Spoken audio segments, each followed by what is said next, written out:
আজকে বানাবো একদম ভেজ।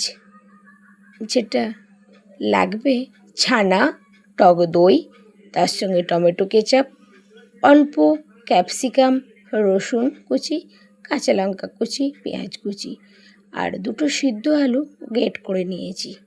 এবার একটা প্যানের মধ্যে একটু বেশ বাটার দিয়ে দিলাম। বাটারের পর রসুন কুচিটা দিয়ে দিলাম। রসুন কুচিটা যেন কালো না হয়ে যায়। এবার এই অবস্থায় ক্যাপসিকাম আর পেঁয়াজটা দিয়ে দিলাম। এটাও একটু সাথে করে নিলাম। এটা যেন আপনার পুড়ে না যায়, যেহেতু বাটারটা দিয়ে আছে। একদম লো টু মিডিয়াম ফ্লেমে রেখে দেবেন। এই অবস্থায় যখন ক্যাপসিকামগুলো একটু হালকা ভাজা হয়ে যাবে, তখন পনিরের টুকরোগুলোকে ভেঙে দিলাম। যেহেতু আমি এটা ঘরে বানিয়েছি, খুব সহজেই বানানো হয়ে গেছে বা ভাঙাও হয়ে গেল। আপনারা এক্ষেত্রে পনিরটা একটু গ্রেট করে নেবেন।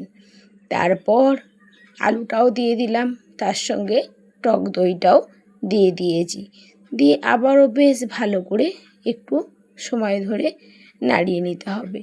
যখন দেখবেন এরকম সুন্দর সব মেশানো হয়ে যাবে, অল্প পরিমাণ চাট মশলা, তার সঙ্গে দিয়েছি গোলমরিচ আর যে টমেটো কেচাপটা সেটাও দিয়ে দিলাম।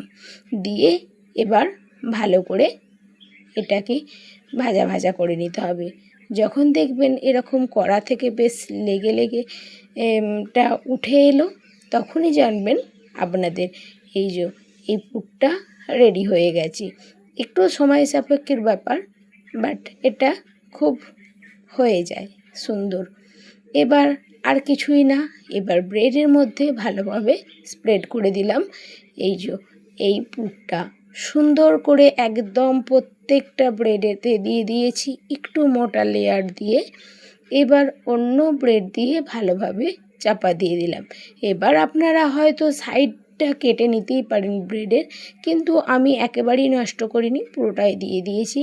এবার একটা প্যানের মধ্যে আবারও বেশ খানিকটা বাটার ভালোভাবে লাগিয়ে নিচ্ছি। এবার দিয়ে দিলাম ব্রেডগুলো, একদম ডবলভাবে দিয়ে দিয়েছি। এবার সময় একটু দিয়ে ওপর থেকেও আবারও একটু করে বাটার দিয়ে দিলাম।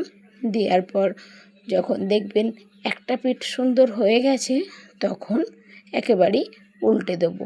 তবে আপনাদের যদি মনে হয় হালকা করে সেঁকবেন, অবশ্যই হালকা করে সেঁকতে পারেন।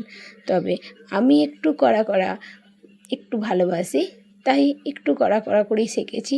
এরকম ব্রেকফাস্ট বানিয়ে দেবেন, খুব সহজও হয়ে যায় আর খুব হেলদিও। এটা জাস্ট শুধু পুরটা করে নিলেই একদম ইজিভাবে বানানো হয়ে যায় এরকম স্যান্ডউইচ।